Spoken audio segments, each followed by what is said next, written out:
tal, amigos? Qué gusto saludarles. Bienvenidos a una edición más de Auto y Pista. Soy Marco Tolama y bueno, pues a todos nuestros amigos de W Deportes, como siempre en el 730 de AM, les damos la bienvenida el día de hoy. También ustedes saben, estamos grabando el programa para el canal de YouTube de Auto y Pista. Vamos a tener la repetición mañana cuando lo estén escuchando ustedes a las 6 de la mañana, y otra vez de lunes la subimos a Spotify y después estaremos en YouTube. Pero bueno, quienes tienen oportunidad de vernos ya pudieron ver que estamos de plácemes, de manteles largos, porque tenemos un invitado de súper lujo y es Joe Ramírez. Así que si me permites, Mariana, si me permites, Alex, vamos a darle la bienvenida a Joe para que después de mí se la puedan dar ustedes y empecemos una plática que me parece que va a ser, como siempre con él, muy interesante, muy agradable, pero en este momento también muy importante, porque Joe hace unos días acaba de recibir un reconocimiento más.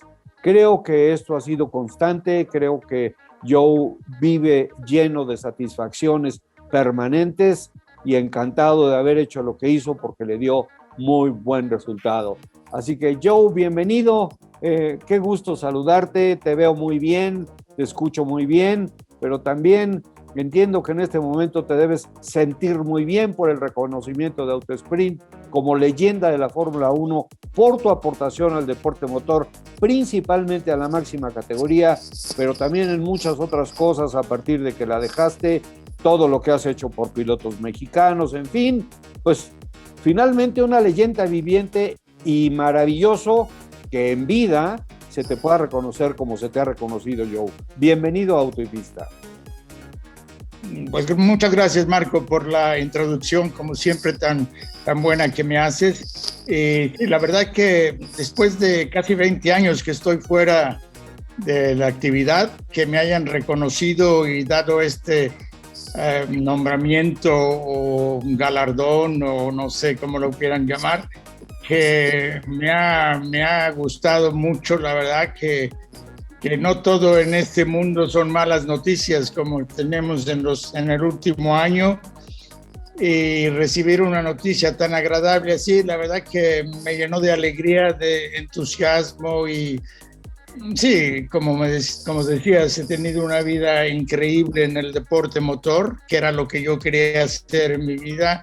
Lo he logrado, pasando por diferentes categorías del sport hasta llegar a la Fórmula 1. Casi 40 años no más de 40 años de actividad. Así que, pues, como te diré, estoy muy contento. Por eso me alegra muchísimo. Además, también el facto de que me hayan nombrado una leyenda, cuando la mayoría de las leyendas, pues, ya están de mineros abajo de la tierra, y es bonito recibirla cuando estás en vida, ¿no? Para que la puedas disfrutar un poco, ¿no?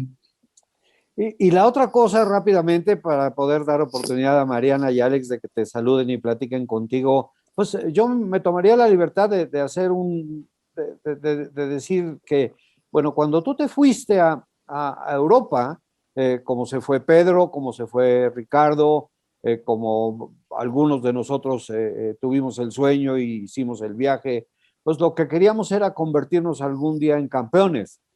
Pues yo creo que ya lo lograste. Yo creo que Joe Ramírez ahora es un gran campeón, ¿no?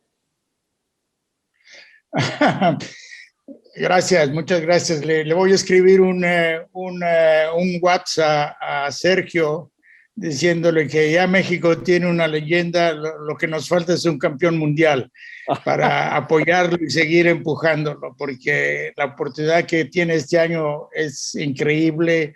Espero que la disfrute y que lo haga bien, porque pues no lo va a tener fácil, ¿no? Ya sabemos lo bueno que es el Supermax. Sí, va a estar difícil, pero en fin, nadie ha dicho que la Fórmula 1 era fácil.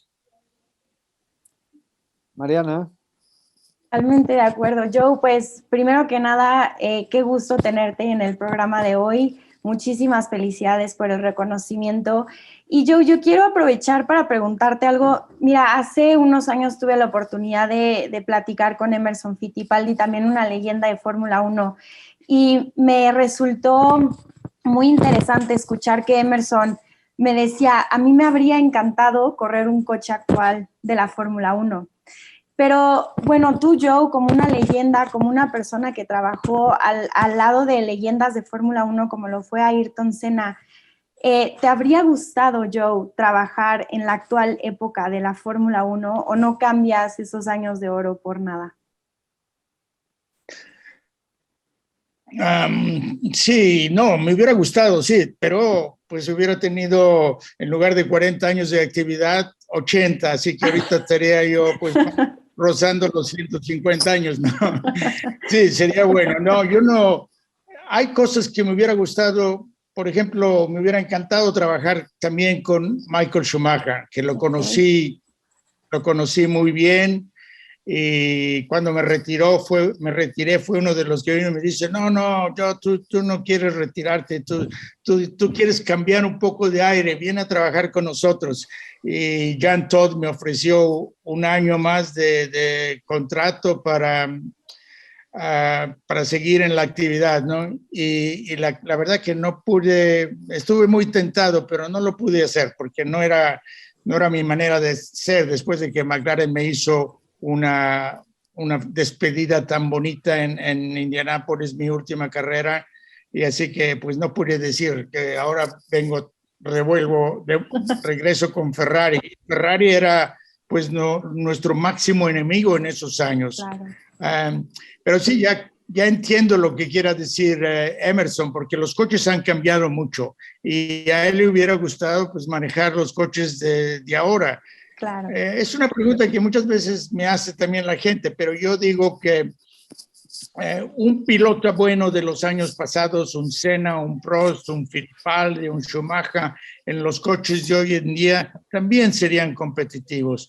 Y en la misma manera, un Schumacher, en mis años, más, bueno, Schumacher ya fue un poco de mis años, pero inclusive de los años de Jim Clark, hubieran sido exitosos. Es lo que estas personas tienen ese don de pilotaje, que nacieron con ese y lo han podido disfrutar en las diferentes eras que hemos visto en el automovilismo.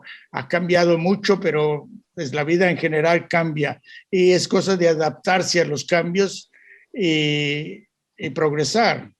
Sí. Pero sí, sería muy bueno, interesante de ver cómo los pilotos se hubieran comportado en diferentes épocas y de haber estado junto con ellos y vivir 150 años, pues qué mejor que eso, ¿no? Tenemos que, ¿cómo te diré? A contentarnos con lo que hemos vivido, y yo pues no tengo más que agradecer haber nacido cuando nací, porque me tocaron los 40 años mejores del deporte, que son los 60, los 70, los 80 y los 90. Ya del 2000 en adelante empezó a cambiar un poco, el dinero sorpasó un poco el deporte y ha cambiado mucho, pero sí, como mencioné antes, mi época fue la época dorada del automovilismo. Así es. Alex. Joe, qué gusto, qué privilegio. Al igual que Marco, al igual que Mariana, te felicito por ese reconocimiento. Uno más ya en la historia, en esas repisas, en esas paredes que guardan una historia pues riquísima para todos los que de alguna manera estamos ligados a este deporte que amamos.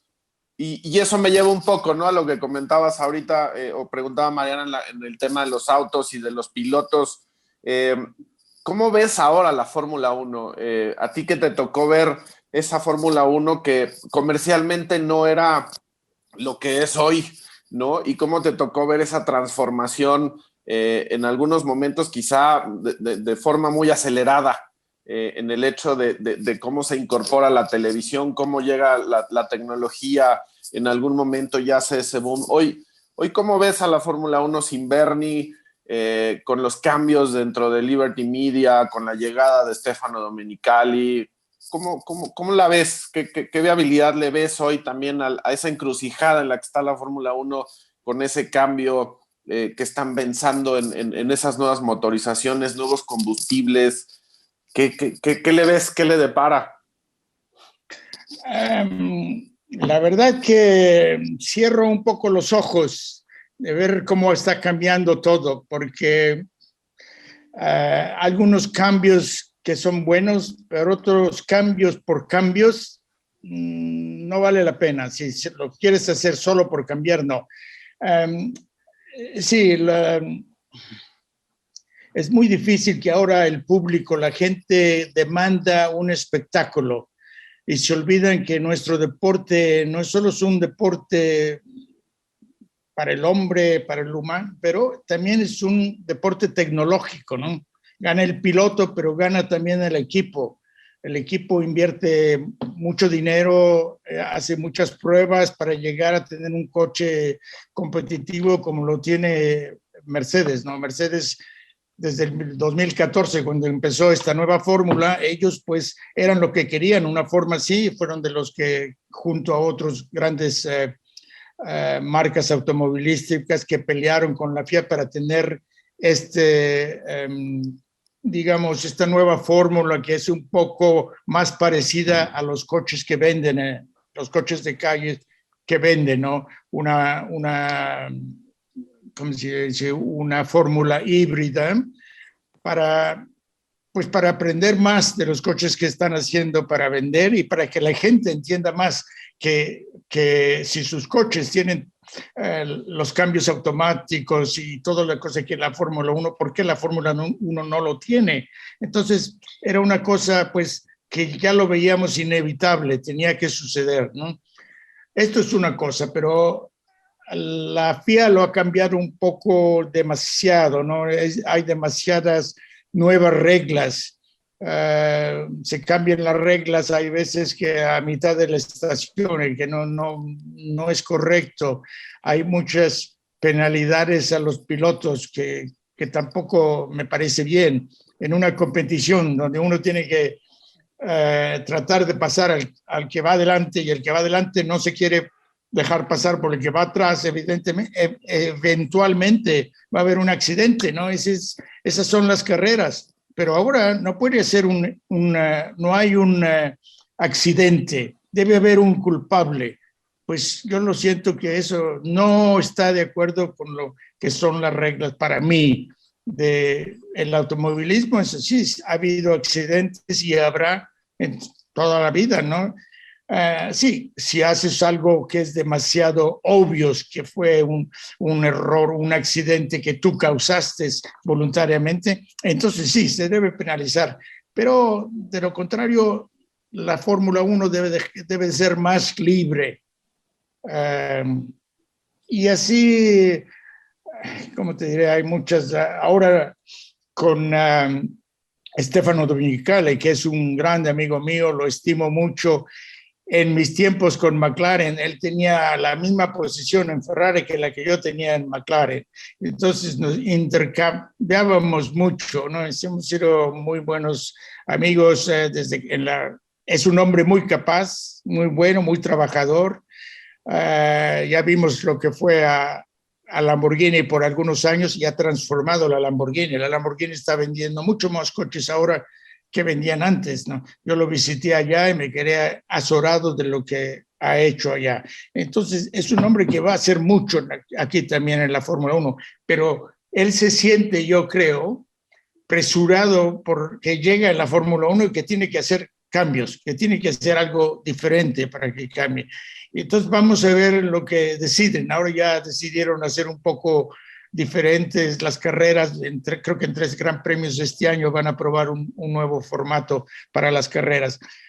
Vamos a ver, yo no quiero por ejemplo, una de las cosas que querían hacer es quitar el viernes no haber pruebas el viernes. Digo, pues si ya no tenemos pruebas en el año, tenemos solo 3 días antes del el campeonato de invierno, ahora son solo 3 días, es poquísimo.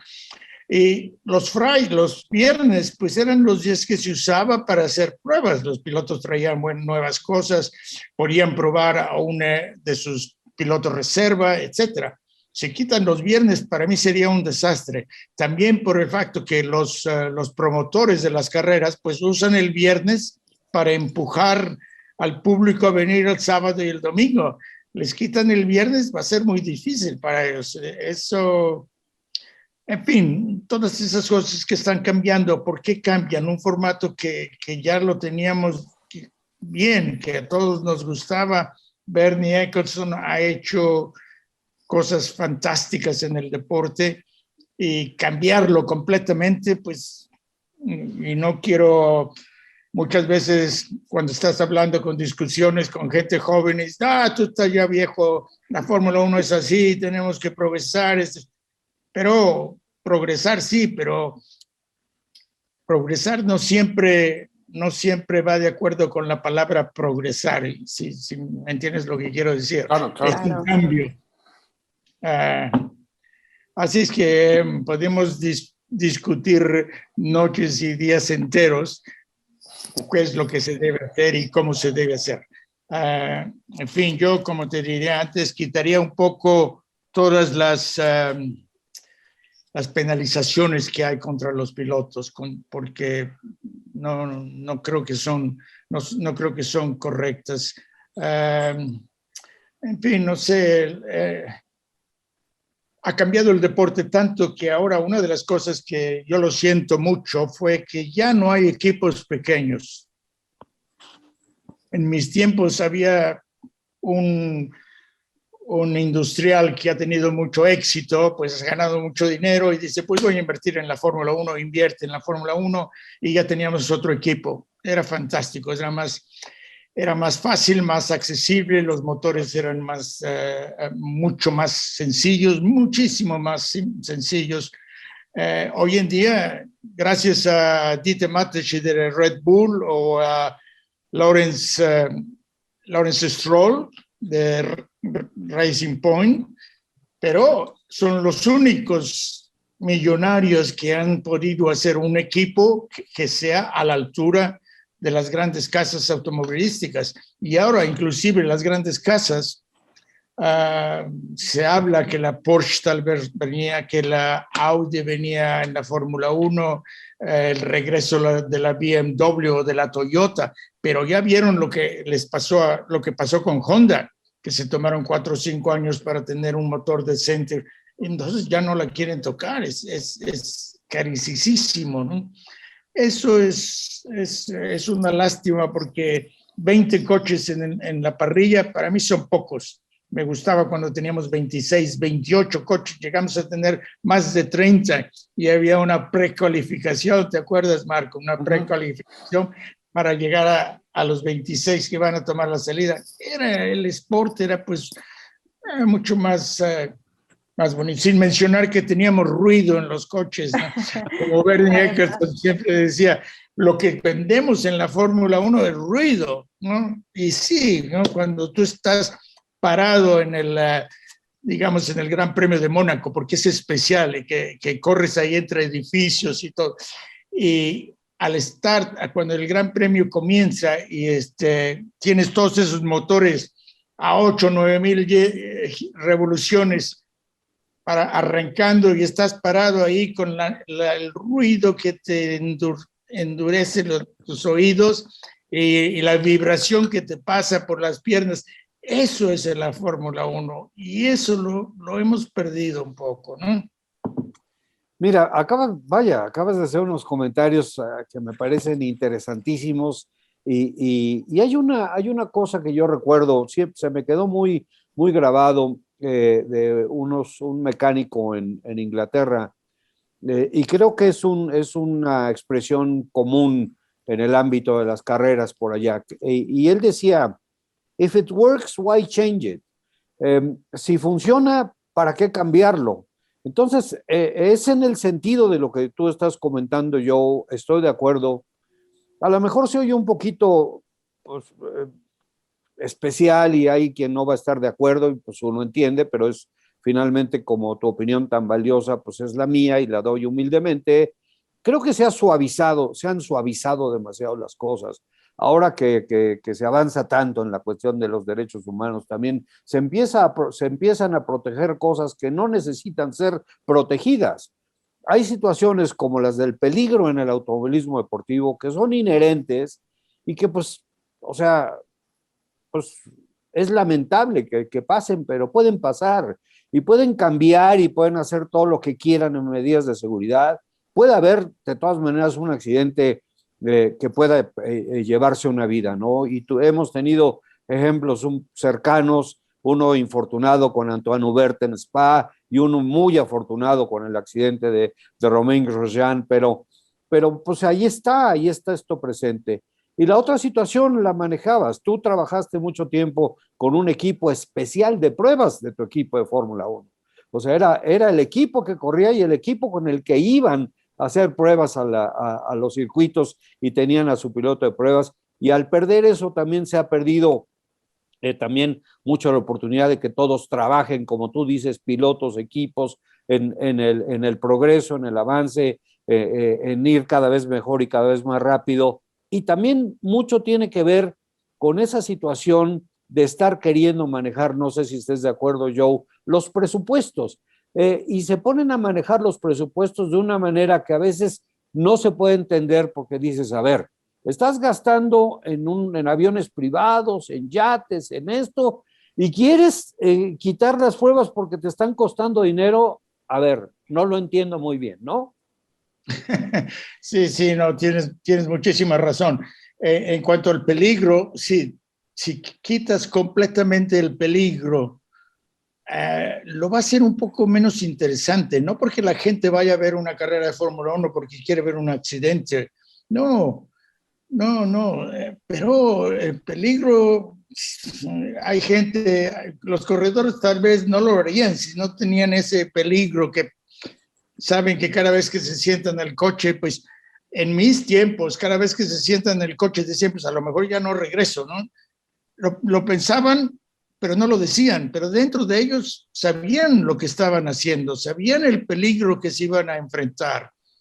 Y si le quitas el peligro completamente del automovilismo, de la Fórmula 1, pues le quitas un poco del brívido que tiene, de la personalidad del deporte. Hemos visto ese accidente que mencionaste de Romain Grosjean en Bahrein. Qué cosa tan increíble que estuvimos todos en nuestras sillas por unos 27 segundos que no podíamos ni respirar hasta que vimos al hombre salir del coche. ¡Wow!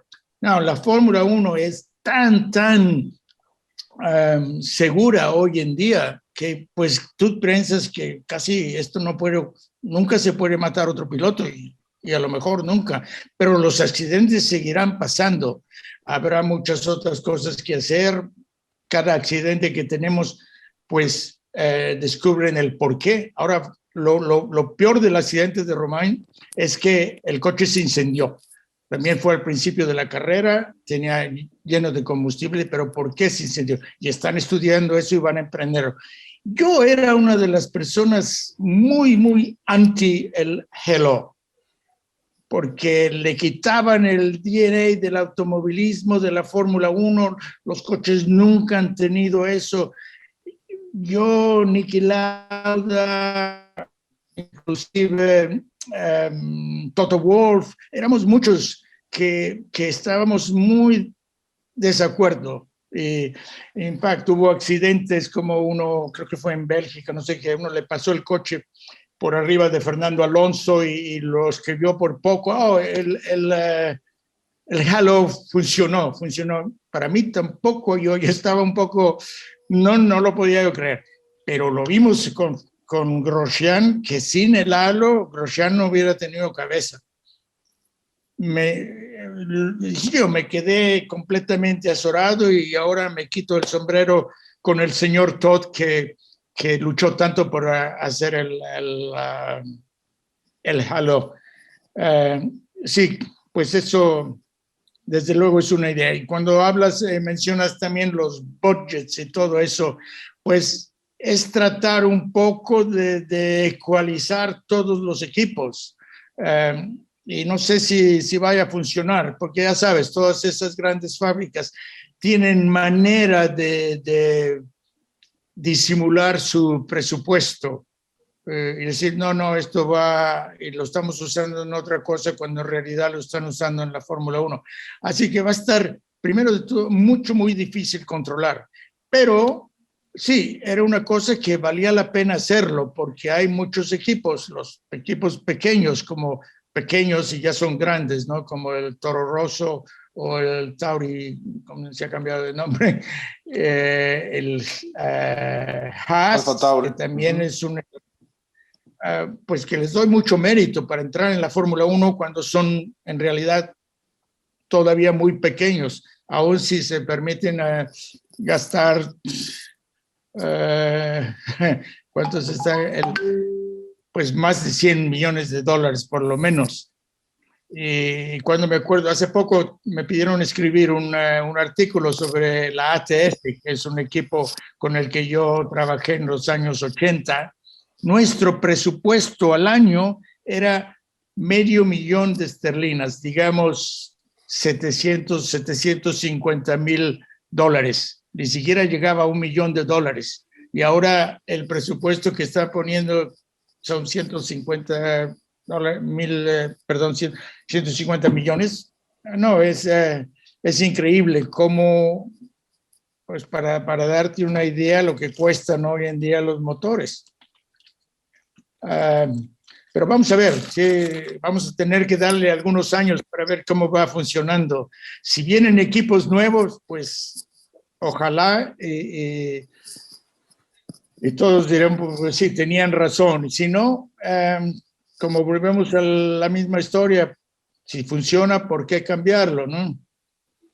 Sí, por supuesto, vamos a hacer, no te vamos a dejar ir, Joe, ni modo, te vamos a detener un poquito más acá. Está acabando el vino. Exacto, una pequeñísima pausa de la estación y continuamos con Autopista del día de hoy. Nos acompaña Joe Ramírez, por supuesto, a Alex, a Mariana, a su servidor Marco Tolama, y continuamos. Listo, bueno, pues estamos de regreso y caray, bueno, pues esta es una plática interesantísima. Los temas pueden seguir saliendo y saliendo. Estamos frente a un hombre con una experiencia absoluta, bueno, una leyenda viviente de la Fórmula 1, como nos lo acaba de recordar la prestigiada revista Autosprint, por lo que nos sentimos, bueno, pues honradísimos y muy privilegiados. Y bueno, finalmente, pues con todos estos temas económicos, la seguridad y todo, pues nos podemos seguir y seguir. Sin embargo, no quisiera dejar pasar la oportunidad, ya hace un momento se tocó un poquito el tema en ese sentido, de lo que está pasando ahorita en la cuestión competitiva y con los equipos. Tenemos ya la presentación de Alfa Tauri, tenemos ya la presentación, precisamente el primero de ellos fue tu equipo, Joe, McLaren, que en lo particular quisiera escuchar tu opinión, como seguramente va a querer escuchar en ese sentido Mariana y Alex, la tuya respecto a lo que piensan de los equipos, pero tengo la impresión de con lo que ha estado haciendo McLaren, podría ser un equipo que dé una gran sorpresa del tipo de las que daban antes, tanto Ferrari como McLaren, por ejemplo, cuando tenían un poco de vacas flacas, de repente, ¡pum!, estaban ahí arriba y nuevamente con el poder que les caracterizaba. ¿Ves tú eso posible en este 2021 con McLaren? Pues ojalá, porque cosas así, pues son muy refrescantes inclusive para nosotros que somos los fans de la Fórmula 1, porque dices, pues la supremacía de Mercedes ya duró muchísimo, ¿no? Va así, como sabes, en la historia de la Fórmula 1. Ferrari ha tenido sus épocas, 4 o 5 años muy dominantes. Nosotros en McLaren la tuvimos, Williams la tuvo, Red Bull la tuvo también. Entonces, si otro equipo que antes era grande, pero ahora es de la media parrilla, vuelve a ser grande, sería fantástico, ¿no? Le acabo de mandar un email a Zak Brown porque le digo, ¿qué cosa yo puedo leer cuando McLaren es el primer equipo a presentar su coche?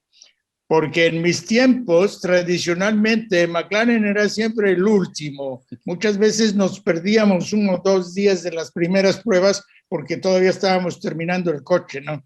Pero era entre Adrian Newey y Ron Dennis, pues, como te diré, que se gastaba mucho tiempo en el diseño. Ya al final, cuando el diseño ya lo habíamos perfeccionado, pues se tocaba el botón y empezamos a construir. Y siempre era muy tarde. Te digo, para mí yo sufría mucho. Yo sufría porque estaba pensando que íbamos a llegar muy tarde, exacto. Y al final siempre llegamos tarde. Si los entrenamientos eran en Italia, teníamos que volar el coche porque no teníamos tiempo de mandarlo por camión a Italia, ¿me entiendes?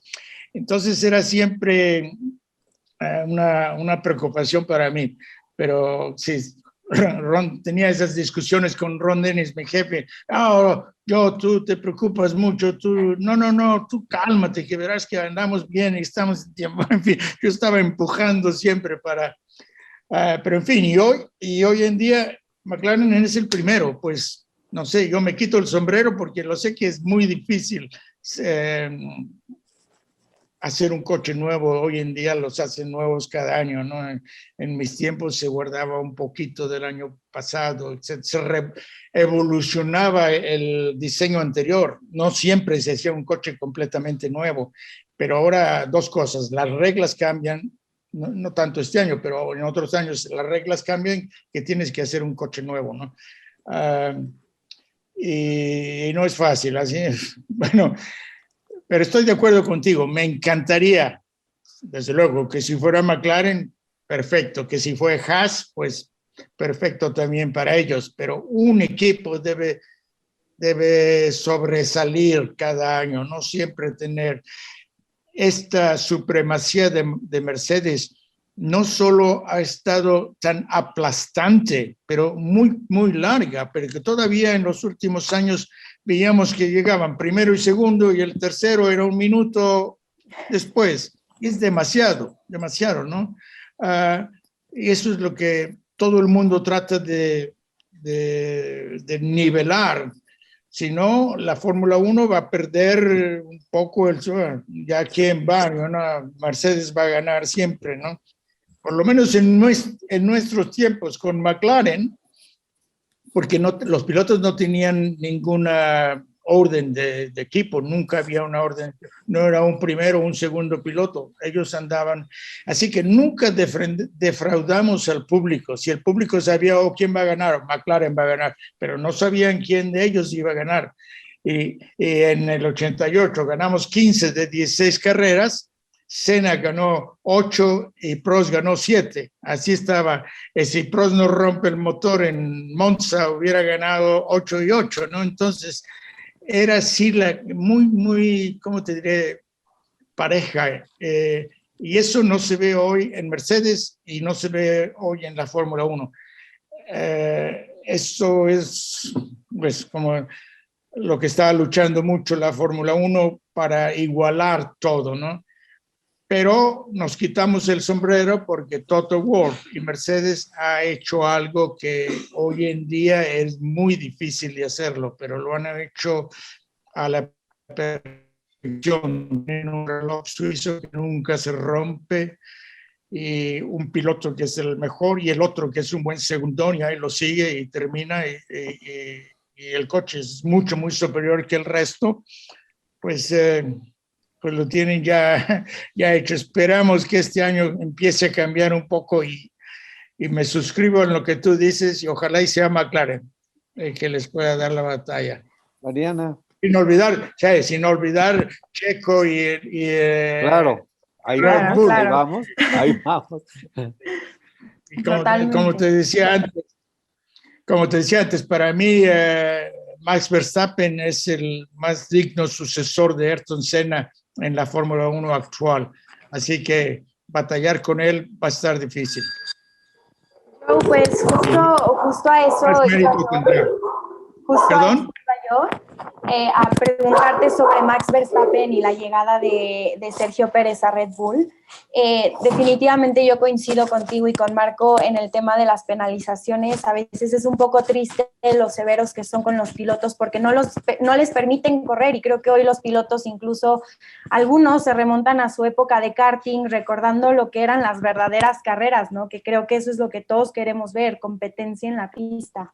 Pero bueno, sé que ya no tenemos mucho tiempo contigo, entonces pues quiero preguntarte ¿qué opinas de esta llegada de Checo a Red Bull y qué tan, yo considero que hoy Checo está en una muy buena época, la madurez que tiene hoy como piloto creo que lo puede ayudar bastante y puede ayudar bastante a Red Bull para competir ese campeonato de constructores.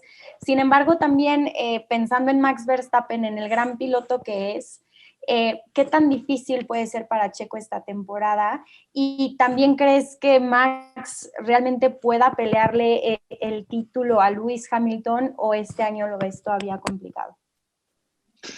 No, desgraciadamente lo veo todavía difícil este año. Así que Hamilton continúa siendo Hamilton y Mercedes continúa siendo Mercedes. Los dos no hacen errores. El coche es fantástico, en fin. Pero también Verstappen, Red Bull no tiene el mejor motor, no tiene un motor a la altura del Mercedes, pero está casi ahí. Pero tienen un diseñador que es buenísimo. Él puede hacer un coche mejor. Yo tengo la esperanza de que Adrian Newey tenga un coche mejor este año. Max Verstappen es rapidísimo, es uno de los más rápidos y más constantes y mejores pilotos del momento, por lo que veo que Checo va a tener dificultades en calificación más que nada, porque Checo es fantástico en carrera, la manera como es incapaz de cometer errores, es muy bueno pasando coches, no pierde el tiempo si tiene uno atrás que es más rápido que él, para no perder tiempo, lo deja pasar y dice, pues ya lo voy a alcanzar en la próxima. En fin, ¿me entiendes lo que quiero? No es un piloto que piensa mucho su carrera, un piloto que conserva sus pneus, sus llantas, sabe atacar, no comete errores, como decía antes. Sí, yo creo que en carrera le va a dar mucha batalla a Max. Y ¿por qué no? Vamos a ver cómo está la calificación, porque Checo sigue mejorando año con año. Campeón, cuarto lugar este año, con 2 carreras menos. Así es. El chico, de verdad, me quito el sombrero. Cuando empezó, hizo errores con McLaren, pero sus errores más que nada era por juventud, y todos los hacemos. Y son errores que al hacerlos te van a hacer mejor a ti como persona, como piloto, y es lo que le ha pasado a Checo. Se ha mejorado por los errores que ha hecho y ahora pues es un pilotazo. Viva México, que nos cruzamos los dedos y lo vamos a apoyar cada kilómetro de su carrera.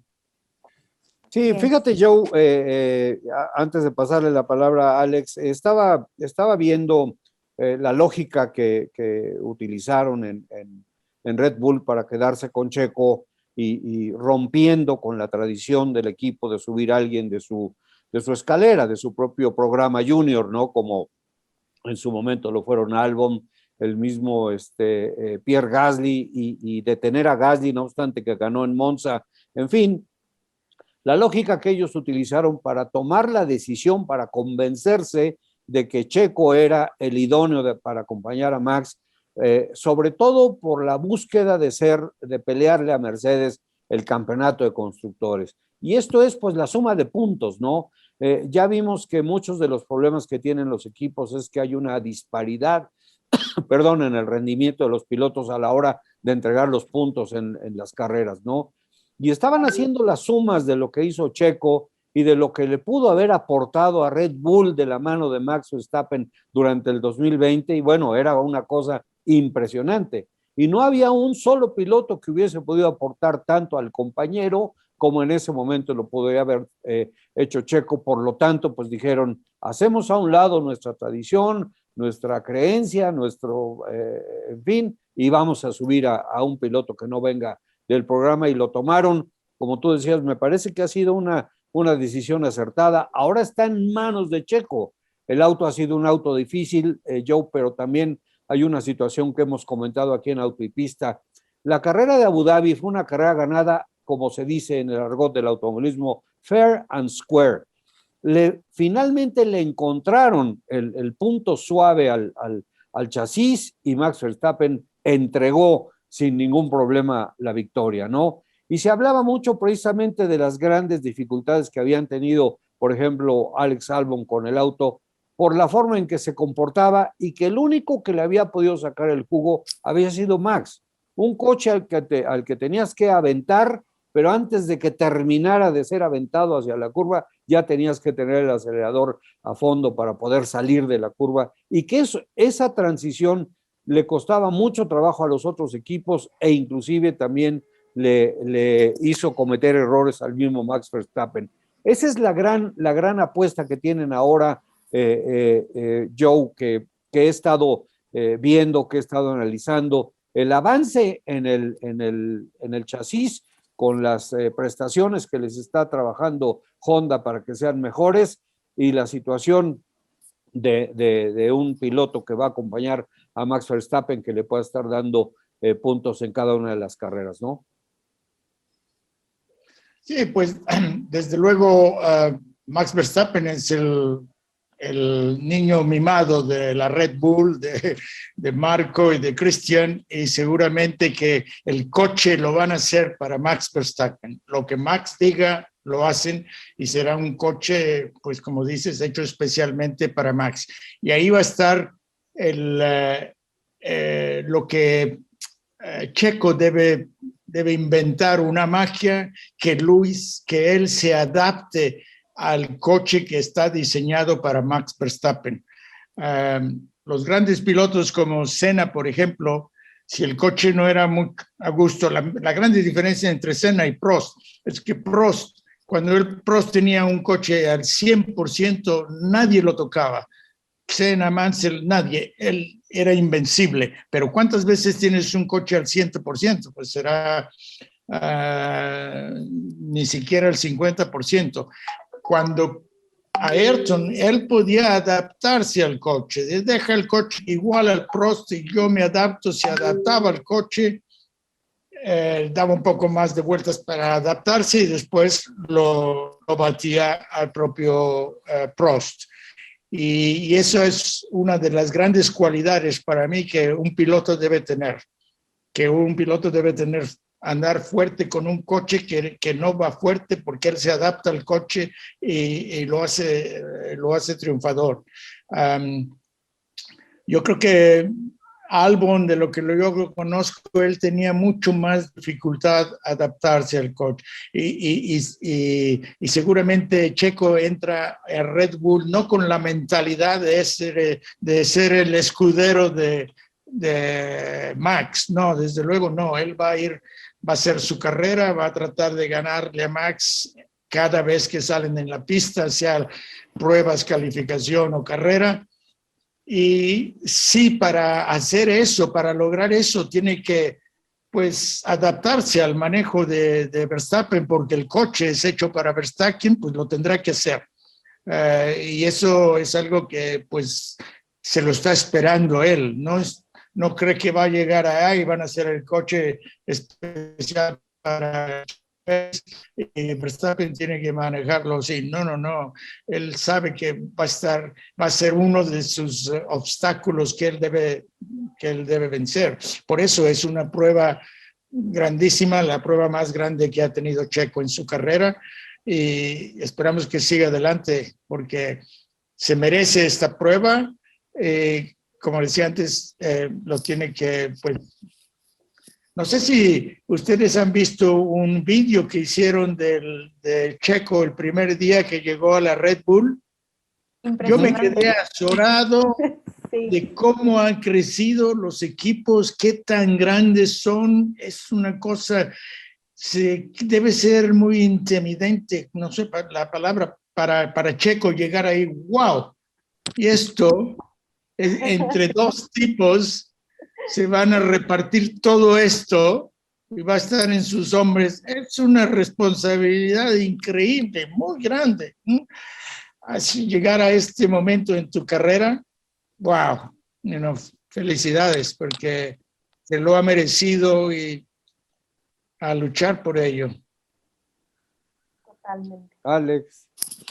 Ahorita que hemos estado platicando justamente de los pilotos, de las capacidades, de los talentos y de la aportación que puede hacer un piloto como Checo llegando a una estructura como la de Red Bull, ¿qué piensan, no? ¿O qué piensas yo del tema de querer imponer un tope salarial al talento, al valor, ¿no? Al riesgo, que es algo que pues es inherente en un piloto?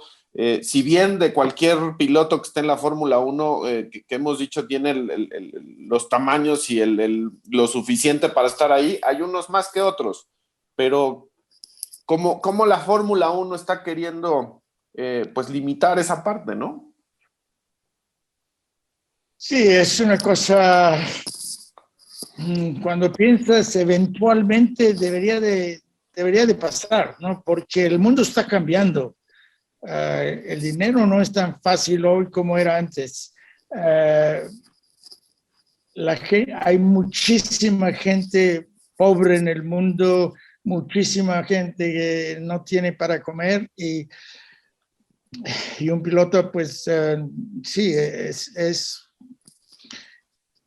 hay veces que piensas, hablamos de Lewis Hamilton, que es ahora el piloto más pagado de 40 millones de euros, más euros o dólares, no sé en lo que se parece igual. Más participaciones, premios, sponsors personales. Es una cosa, la verdad, obscena. El segundo piloto más pagado para este año creo que es Verstappen con 15 millones. La diferencia es grandísima. Pero claro, si Hamilton luchó para eso, es el mejor sin duda y puede obtener ese obscena cantidad de dinero. Wow, se lo merece. Bueno, pero este es el último año.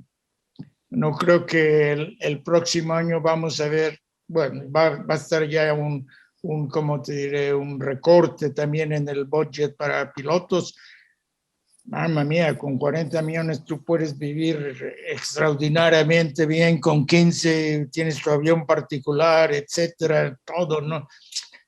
No, es obsceno un poco. Yo estoy de acuerdo que debería.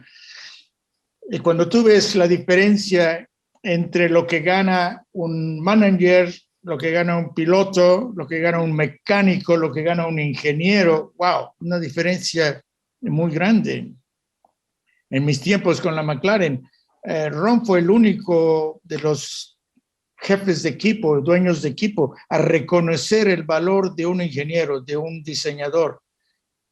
Y sacamos a Adrian Newey de la Williams, que vino con nosotros cuando en la Williams, no sé, que ganaba 1 billón o algo así, y vino a ganarnos con nosotros más de 5 millones. ¿Por qué? Porque sin un tipo como ese, como él, pues no vas a tener un coche que no importa que tengas a Senna o a Prost, no va a dar lo mismo, ¿me entiendes? Entonces, cada persona tiene su valor, pero llega un momento que ese valor puede ser un poco onético para el automovilismo, para el deporte, para el mundo en general.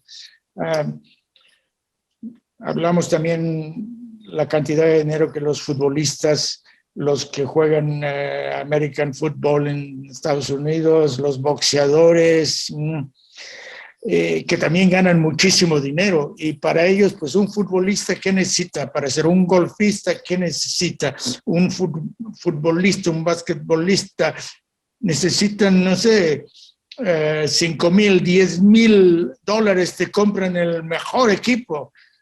No, si eres un golfista, pues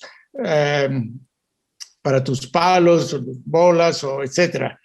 Para un pilota necesita un equipo de $300 millones detrás de ti, que te construyan el coche, que te compren los motores, etcétera. Es una diferencia, y que después de ese dinero tan colosal que los equipos gastan para hacer estos coches, que le tengan que pagar a un piloto esas cantidades, yo lo encuentro un poco... No. Claro. Obsceno, como tú dices. Me faltan las palabras para explicarlo, pero creo que me entienden. Sí, aunque Alex en un principio, cuando hizo la pregunta, manejaba el concepto de el valor, y ese valor que es value en inglés, es el que crea el mismo deportista. En este caso, tú lo mencionabas con Lewis Hamilton. Él es el que ha trabajado y ha hecho todo esto, que finalmente obliga a quienes lo están contratando a pagarle lo que él está pidiendo, porque él ha generado ese valor. Valor and demand, sí, sí. Así es. Oye, como decíamos antes, pues gracias. El bank manager de Hamilton dice, gracias, Luis, qué labor tan bueno has hecho, pero yo creo que ahora va a parar un poco, ¿no? Sí. Oye, Joe, pues mira, caray, es increíble. Fíjate que ya se nos está terminando el tiempo del programa. Qué maravilla. Yo creo que, pues, como siempre, nos podemos quedar aquí plática y plática. Hay muchísimo que nos puedes aportar, por supuesto, sobre todo por tu gran experiencia, por la forma en que planteas las cosas, por la forma en que nos explicas lo que has vivido, por esos recuerdos que para todos quisieran en este momento seguir hablando del tema Senna Prost, Senna sobre todo. Yo recuerdo muy bien lo que hacíamos, en fin, pero bueno, no es, ya no tenemos el tiempo. Inclusive, fíjate, yo estaba pensando que ya, como se está oscureciendo en Europa, ya también se nos estaba desapareciendo ahí, Joe, pero pues Joe, te queremos agradecer muchísimo, y quisiera hacer el compromiso, si es que no abuso de tu confianza, no abusamos de tu confianza en este momento, de que un poco más adelante en la temporada arrancada, yo creo que podremos saber cómo va a funcionar todo más o menos. Si todo va bien, por supuesto, según la pandemia lo dicte, ya sabemos que después de los 3 primeros grandes premios ya vamos a tener una idea un poquito más clara de lo que nos va a entregar el resto de la temporada, quién tiene oportunidad, quién no la tiene, quién va a remar contracorriente, quién va sobre caballo de hacienda, etcétera, etcétera, de que podamos volver a platicar contigo en esos momentos para que entre los 4 podamos analizar lo que está pasando, viendo y esperando lo que nos traiga el resto de la temporada. ¿Te parece que podamos hacer eso, Joe? Claro que sí, Marco, con mucho gusto. Siempre es un poco mejor ya cuando sabemos, como dices, un poco después de 2 o 3 carreras, y ojalá y admiten al público o a guests. Yo no voy a la Fórmula 1 con el público, a mí me invitan, voy al paddock, voy a ver los amigos, voy a ver los coches de cerca, y eso hasta ahora no ha estado permitido. Todo el año pasado, ni siquiera yo soy muy amigo de Carlos Sainz, papá, y hablaba con Carlos, y Carlos, no, dice, yo estoy como tú, vieron la televisión, no me dejan ir, no puedo ir, ¿me entiendes? No había, no sé si pues seguramente las viste en televisión cuando se veía el paddock, vacío, los reportistas, los fotógrafos, una tristeza, y ojalá y se pueda. Yo no voy a muchas carreras, pero voy a 3, 4 carreras al año y quisiera seguir yendo, ¿no? Me ha faltado muchísimo, ¿no? Muchísimo, porque ha sido mi vida, sigo siendo el número 1 fan de la Fórmula 1 y me gusta estar ahí, me gusta seguirla. Pero la sigo, como te diré, con un poco los ojos cerrados a la FIA y a la administración de la Fórmula 1. Pero la competencia, las carreras, los saltos, eso es lo que a mí me fascina y me sigue fascinando, ¿no? Por supuesto, por eso eres la leyenda viviente de la Fórmula 1, mi querido Joe. Y bueno, pues nos tenemos que ir, Alex, Mariana. Ahora sí que se nos terminó el tiempo. Creo que ha sido una experiencia maravillosa. Alex ya nos enseñó tu libro hace un momento, porque todos tenemos la ilusión de que en el Gran Premio de México podamos tener a los aficionados y de que tú puedas estar nuevamente ahí presente. Pero antes te vamos a tener seguramente con nosotros en Auto y Pista otra vez. Te queremos agradecer de todo corazón que nos hayas acompañado el día de hoy aquí. Estoy seguro que nuestros amigos, quienes nos ven, quienes nos escuchan, también están encantados de que hayas aceptado estar con nosotros. Esta es tu casa, Joe. Te esperamos para la próxima, pero por hoy te mandamos un abrazo fuertísimo y muchachos, pues nos tenemos que ir. Mariana, Alex, un abrazo muy fuerte. Igualmente, y listos para la próxima edición de Auto y Pista. Igualmente. Gracias amigos por habernos acompañado el día de hoy y pues estén pendientes, cuídense mucho, pásenla bien.